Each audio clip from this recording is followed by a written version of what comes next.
बिस्मिल्लाहिर्रहमानिर्रहीम। आज हम जो है प्रोबेबिलिटी का एक और न्यूमेरिकल क्वेश्चन करने के लिए जा रहे हैं। सबसे पहले हम क्वेश्चन की जो है स्टेटमेंट उसको समझ लेते हैं कि हमें क्या चीज़ गिवन है।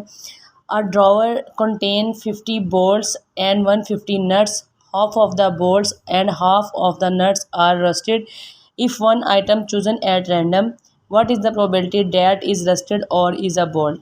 एक आइटम रैंडमली सिलेक्टेड हुआ है, वन ऑफ द आइटम, ठीक है।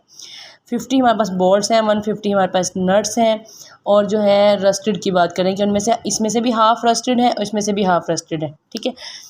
अब आ जाते हैं बेसिकली डाटा पे कि हमें क्या गिवन है। 200 हमारे पास टोटल है, 200 उसमें से एक सिलेक्टेड है तो हमने 1 कर लिया, 200 से 1 कर लिया, ये हमारे पास सैम्पल स्पेस है।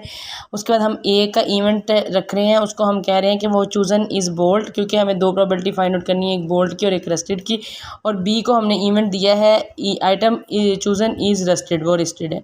अब 50C1 जो है हमारे पास ये आ गया बेसिकली 50 बोल्ट्स वाला, ठीक है। 50C1 यानी कि उसमें से एक रैंडमली सिलेक्टेड है तो इज इक्वल टू 50 आ गया। अब ये 100 कहाँ से आया?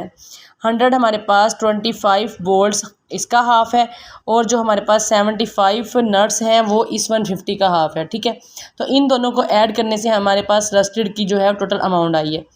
दोबारा फिर देख लें, उन्होंने हमारे यहाँ स्टेटमेंट दी हुई थी कि हाफ ऑफ बोल्ट्स यानी कि हाफ ऑफ बोल्ट्स यानी कि 50 का हाफ, और उसके बाद हमें स्टेटमेंट दी थी हाफ ऑफ नट्स रस्टेड है, हाफ ऑफ बोल्ट्स और हाफ ऑफ नट्स। 50 में से 25 हाफ है और 150 में से 75 हाफ है। तो इन दोनों को ऐड करने से हमें रस्टेड की अमाउंट मिल गई कि इन दोनों में रस्टेड कितने हैं। हमारे पास 200 में से रस्टेड कितने हैं, तो वो हमारे पास 100 है, ठीक है। ये दोनों की हमें अमाउंट मिल गई 100। अब हमारे पास हम क्वेश्चन पे आते हैं। सिलेक्टेड आइटम जो है वो सिर्फ एक है। Probability N of A over N of S, यानी कि प्रोबेबिलिटी ऑफ ए जो हमारे पास है वो 50/200 और प्रोबेबिलिटी ऑफ बी जो है वो 100/200, ठीक है। अच्छा, अब यहाँ जो मेन बात है वो ये है कि यहाँ पर जो हमारे पास ए और बी हैं वो म्यूचुअली एक्सक्लूसिव नहीं है, ठीक है। वो मे भी बोल्ट है या रस्टेड है, ठीक है, हमें कंफर्म नहीं है। तो इसलिए हमने क्या करना है, हमने इसका इंटरसेक्शन फाइंड आउट करना है।